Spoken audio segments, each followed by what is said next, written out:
ጄኤልኤን ቲቪ ወርልድ ዋይድ። በዚህ ቻናል መንፈሳዊ ትምህርቶችና የጊዜው የእግዚአብሔር መልእክት በትንቢታዊ ኃይል በነቢይ ጆሹዋ መኮንን አማካኝነት የሚተላለፍ ሲሆን የእግዚአብሔር መንግሥት ሥራ እንዲስፋፋና ብዙዎች የዚህ አገልግሎት በረከት ተካፋይ እንዲሆኑ ቻናሉን ሰብስክራይብ እንዲያደርጉ፣ ቪዲዮንም ላይክ፣ ለሌሎች የሚደርስ ዘንድ ሼር እንዲያደርጉ በጌታ ፍቅር እንጋብዞታለን።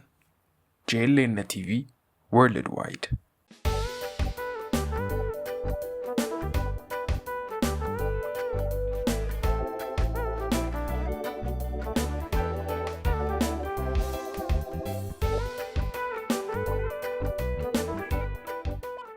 ዕብራውያን ምዕራፍ 2 እናወጣለን። ርዕሴ ፔይ ሞር ክሎዘር አቴንሽን የሚል ነው። በአማርኛው አጥብቀን ወይም አብዝተን ልንጠነቀቅ ይገባናል የሚል ነው። ዕብራውያን ምዕራፍ 2 ላይ እንደዚህ ይላል። ከቁጥር 1 ጀምሬ ያነባለሁ። ስለዚህ ከሰማነው ነገር ምናልባት እንዳንወሰድ ለእርሱ አብልጠን ልንጠነቀቅ ያስፈልገናል ይላል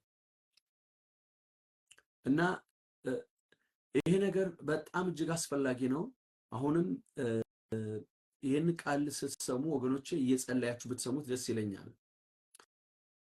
ስለዚህ ከሰማነው ነገር ምናልባት እንዳንወሰድ ለእርሱ አብልጠን ልንጠነቀቅ ያስፈልገናል። ምንድን ነው እዚህ ላይ የሚናገረው? ስለዚህ የሚለው ከላይ ከምዕራፍ 1 ያለን መልእክት አለ። ምዕራፍ 1 ላይ እናነባለን። ምዕራፍ 1 እናነባለን። ከምዕራፍ 1 ከ1 ጀምረን እናነባዋለን። ምክንያቱም ስለዚህ ነው የሚለው። ከጥንት ጀምሮ እግዚአብሔር በብዙ አይነትና በብዙ ጎዳና ለአባቶቻችን በነቢያት ተናግሮ ከጥንት ጀምሮ እግዚአብሔር በብዙ አይነትና በብዙ ጎዳና ለማን ተናግሮ? ለአባቶቻችን በማን ተናግሮ ይላል? በነቢያት ተናግሮ ሁሉ ወራሽ ባደረገው ደግሞም ዓለማትን በፈጠረበት በልጁ በዚህ ዘመን መጨረሻ ለኛ ተናገረን። እርሱም የክብሩ መንጸባረቅና የባህሪው ምሳሌ ሆኖ አሁን ሁሉን በስልጣኑ ቃል እየደገፈ ኃጢአታችን በራሱ ካነጻ በኋላ በሰማያት በግርማው ቀኝ ተቀመጠ ይላል እና እናንተ የቀረውን አንብቡት። ይሄን ካለ በኋላ ነው ምዕራፍ 2 ላይ ስለዚህ ከሰማነው ነገር እንዳንወሰድ አብልጠን ልንጠነቀቅ ያስፈልጋል ይላል። የጸለይኩ ነው ይሄ ቃል ወደ ልቤ የመጣው። ብዙ ጊዜ ስንመለከተው ይሄን ማለት ብዙ ጊዜ ስናነብ የሚመስለን ነገር አለ። የምትሰሙት ነገር ከምታዩት ነገር ክፉ ነገር ስናይ እንዳንወሰድ ይመስለናል። እዚህ ላይ ያለው መልእክት ዕብራውያን ምዕራፍ 2 ቁጥር 1 እንደዛ አይደለም። የመልእክቱ ሐሳብ ምዕራፍ 1 ላይ የሰማነው ነገር አለ። ምዕራፍ 1 ላይ የተጻፈ ነገር አለ። የተጻፈ የእግዚአብሔር ቃል አለ። በነቢያት የተነገረ ስለ ኢየሱስ የተመሰከረ ምስክርነት አለ። ከዛ ምስክርነት ከዛ ቃል እንዳትወሰዱ ተጠንቀቁ። ምን ማለት ነው? እንዳይወሰድባችሁ ተጠንቀቁ። እንዳትወሰዱ ተጠንቀቁ። ብዙ ጊዜ የእግዚአብሔርን ቃል እንሰማለን፣ በጣም እንባረካለን።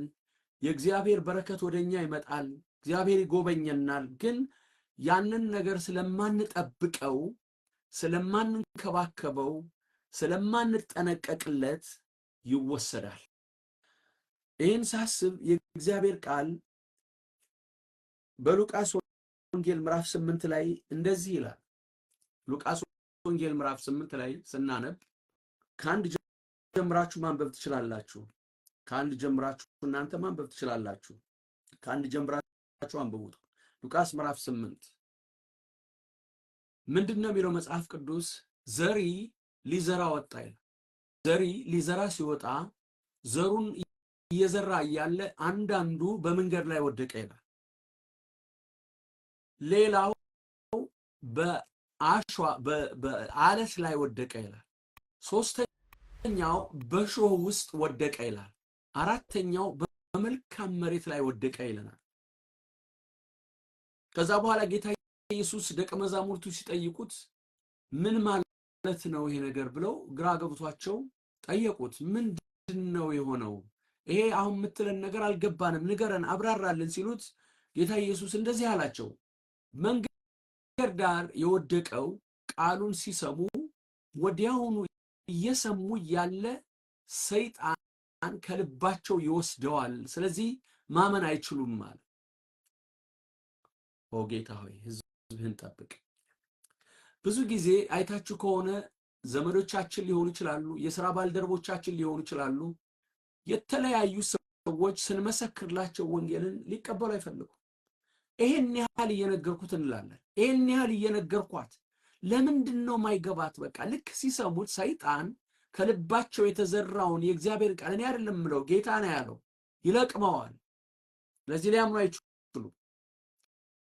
ቃሉ በእነሱ ላይ ከቆየ ፍሬ ስለሚያፈራ ወይም ስለሚበቅል እምነት ይጀምራሉ። እንደዛ እንዳይሆን ምን ይለዋል? ይለቅመዋል ወይም እንዳያምኑ ያደርጋቸዋል ጌታ ኢየሱስ። ሁለተኛው ይላል በእሾህ መካከል የወደቀ ዘር ነው ይላል። ማነው? ይቅርታ፣ በአለት ላይ የወደቀ ዘር ይላል። አለት ላይ የወደቁት ቃሉን በደስታ ሰምተው ለጊዜው ይቀበሉትና መብቀል ይጀምራሉ እንዳለው ጌታ። ከዛ ፈተና ሲመጣ፣ ችግር ሲመጣ፣ በቃሉ ምክንያት ስደት ሲመጣ ጌታን ይክዱታል፣ ትተውት ይሄዳሉ ይላል። ሶስተኛው በእሾህ መካከል የተዘራው ዘር ነው ይላል። እነዚህ በእሾህ መካከል የተዘሩት ይላል ጌታ ኢየሱስ በቀለ፣ አደገ፣ ግን ፍሬ አላፈራም ይላል። ይህን ሲተረጉምላቸው ምን ይላል ጌታ ኢየሱስ? የዚህ ዓለም ሐሳብና ምኞት አንቆ ሾህ ሆኖ ይዛቸዋል፣ ፍሬ እንዳያፈሩ ይከለክላቸዋል ይላል። አራተኛው ደግሞ በመልካም መሬት የወደቀው ነው ይላል ጌታ ኢየሱስ። እና አራተኛው በመልካም መሬት ላይ የወደቀው የሚለው እነዚህ ሰዎች ቃሉን ከሰሙ በኋላ ልባቸው መልካም ስለሆነ፣ ሃሌሉያ፣ አንዳንዱ 30 ይላል፣ እኩል ላይሆን ይችላል። አንዳንዱ 60 ይላል፣ አንዳንዱ 100 ፍሬ ያፈራ ይላል። ሃሌሉያ። ስለዚህ ይሄ ነገር ዕብራውያን ምዕራፍ 2 ምንድነው የተገለጸልኝ ትናንት? እናንተ ቀድሞ ከበራላችሁ እሰይ፣ ጌታ ይባረክ። የተቀበልነውን ነገር፣ ያገኘነውን ቃል፣ የተቀበልነውን መገለጥ፣ ያገኘነውን ፈውስ፣ ያገኘነውን ዲሊቨራንስ መጠበቅ የምንችለው ጌታ ኢየሱስ ክርስቶስ አብዝታችሁ ተጠንቀቁ ነው የሚለው። ፔይ በእንግሊዘኛው ምንድን ነው የሚለው? በእንግሊዘኛው አነበዋለሁ። ምን ይላል? For this reason, we must pay much closer attention to what we have heard, so that we do not drift away from it. From what? ከሰማነው ነገር። ያ ማለት ከምንሰማው ወሬ ማለት አይደለም። ይሄ ከምንሰማው ሐሜት ማለት አይደለም። ከምንሰማው ኃጢአት ንግግር ማለት አይደለም። ይሄ ማለት ከሰማነው የእግዚአብሔር ቃል ዕብራውያን ላይ የሚናገረው ምዕራፍ 1 ላይ የሚናገረው ስለ ጌታ ኢየሱስ ክርስቶስና ወይም ደግሞ እግዚአብሔር በብዙ ጎዳና በነቢያት በኩል በምንድነው የሚለው? በነቢያት በኩል። ለዚህ ነው ሰይጣን ነቢያትን ሰው ሪጀክት እንዲያደርግ የሚያደርገው። ከእግዚአብሔር አይደለም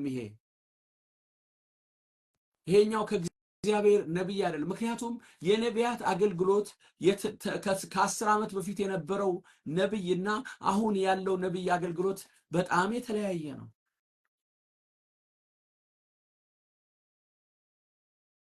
ኤልሳ በኤልያስ መንገድ ፈጽሞ እግዚአብሔርን አላገለገለው። መጽሐፍ ቅዱሳችሁን አንብቡ። የራሱ የሆነ እግዚአብሔር እንዲያገለግለው የላከው መንገድ ነበር።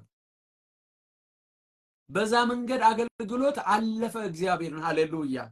በየትኛው? ራሱ እግዚአብሔር በሰጠው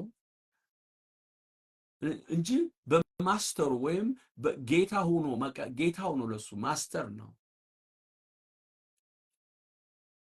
ስለዚህ በነቢያት በብዙ ጎዳና ከተናገረ በኋላ ነው የሚለው።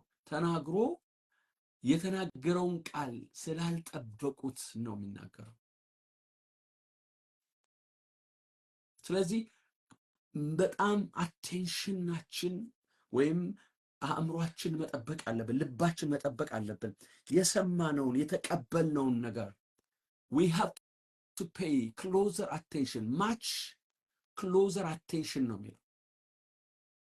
ትውልዱን ለማጥፋት ጨለማው በተለያየ ሁኔታ በተለያየ የኃጢአት ልምምድ በሶሻል ሚዲያ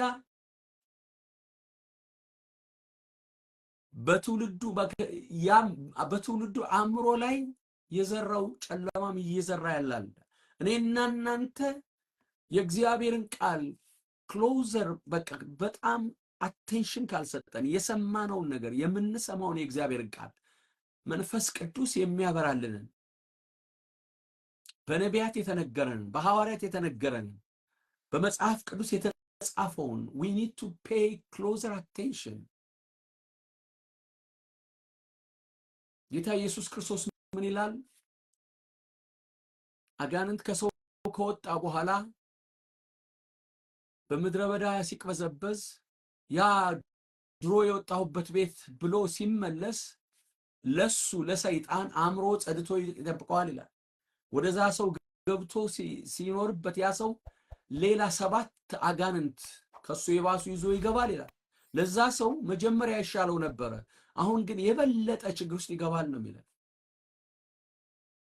በዚህ በምድር ላይ የምናገኘው ምንም ነገር የለም ወገኖቼ። እንደ ወንድም እንደ ምክር ማለት እንደ ወንድም አንዳንዶቻችሁ እንደ አባት ልመክራችሁ ፈልጋለሁ። የእግዚአብሔር ቃል የሚሰራና ያለ ነው።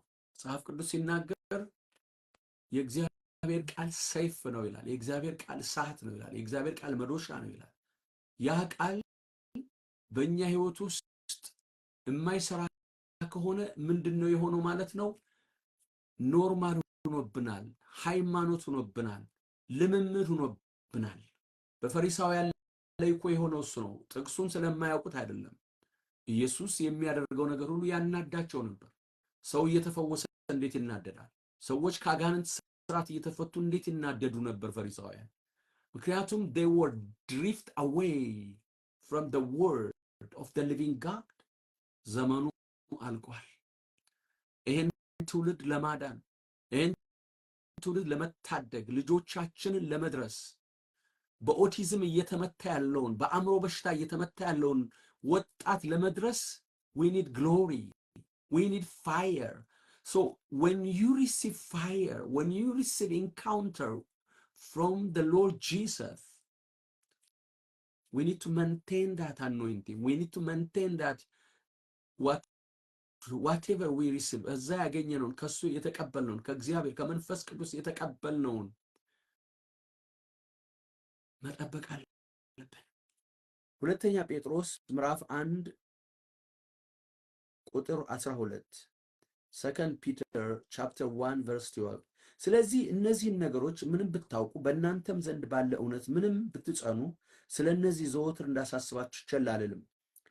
ሁልጊዜ በዚህ ማደሪያዬ ሳለሁ በማሳሰብ ላነቃችሁ የሚገባኝ ይመስለኛል ይላል። ኢያሱ 23:11 ላይ እንደዚህ ይላል፣ አምላካችሁን እግዚአብሔርን ትወዱት ዘንድ ለራሳችሁ እጅግ ተጠንቀቁ። እናንተ ግን ተመልሳችሁ በመካከላችሁ ወደ ቀሩት ወደ እነዚህ አሕዛብ ብትጠጉ ከነርሱም ጋር ብትጋቡ እናንተም ወደ እነርሱ እነርሱም ወደ እናንተ ብትደራረሱ አምላካችሁ እግዚአብሔር ከሰጣችሁ ከዚህ ከመልካሚቱ ምድር እስክትጠፉ ድረስ መውደቂያና ወጥመድ በጎናችሁ መገረፊያ በዓይናችሁ ምሾህ ይሆንባችኋል እንጂ አምላካችሁ እግዚአብሔር ከእንግዲህ ወዲያ እነዚህን አሕዛብ ከፊታችሁ እንዳያሳዳቸው ፈጽማችሁ እወቁ። አያችሁ፣ እኛ የራሳችን ኃላፊነት አለብን። ተመልሳችሁ ከነሱ ጋር ብትገናኙ፣ ብትጋቡ፣ ብትወዳጁ፣ ጓደኛ ብትይዙ፣ አይ አጎቴ ነው አይ አባቴን ይከፋዋል ብትሉ የገባሁላችሁትን ተስፋ አታገኙም ነው የሚለው። ስለዚህ አንዳንድ ጊዜ ሰዎች እንዳይከፋቸው መሬ ሽማግሌው እንዳይከፋው ያኛው እንዳይከፋው እናቴ እንዳይከፋት ባሌ እንዳይከፋው መጽሐፍ ቅዱስ ምን እንደሚል ታውቃላችሁ? ለተጠራንበት እንድንኖር መጨከን ካልቻል ለኔ ሊሆን አይገባውም ሲል ለወንጌል ብቻ አይምሰላችሁ። ክርስቶስ ኢየሱስን አምኖ ለማለት ኖ፣ ሁላችንም ለክብር ተጠርተናል። የእግዚአብሔርን ወንጌል በኃይልና በመንፈስ ቅዱስ በብዙ መረዳት ወደ ሰዎች እንድናደርስ ሊጠራ ነው። ሪሊጅን እንድናሰራጭ አይደለም እግዚአብሔር ይጠራል። ሪሊጅን ማንንም አይጠቅምም። አንድ ሰው በክርስቶስ ኢየሱስ አምኖ ዲሊቨር ካልሆነ መንግስተ ሰማይ መግባት አይችልም ወገኖች። ምክንያቱም ሰይጣን በውስጡ እያለ እንዴት አድርጎ ነው እግዚአብሔር መንግስት የሚገባው? መንፈሱን ከያዘው እንዴት አድርጎ ይገባል? እግዚአብሔር የፍቅሩ ታላቅነት፣ የምህረቱ የቸርነቱ ብዛት መላእክትን እየላከ ሰዎች እንዲድኑ ወደ ክርስቶስ ኢየሱስ እንዲመጡ ይረዳሉ፣ ያግዛሉ ነው የሚለው መጽሐፍ ቅዱስ። እናንተ ለምኗቸው አይደለም የሚለው፣ ራሳቸው እግዚአብሔር አዟቸው ይመጣሉ።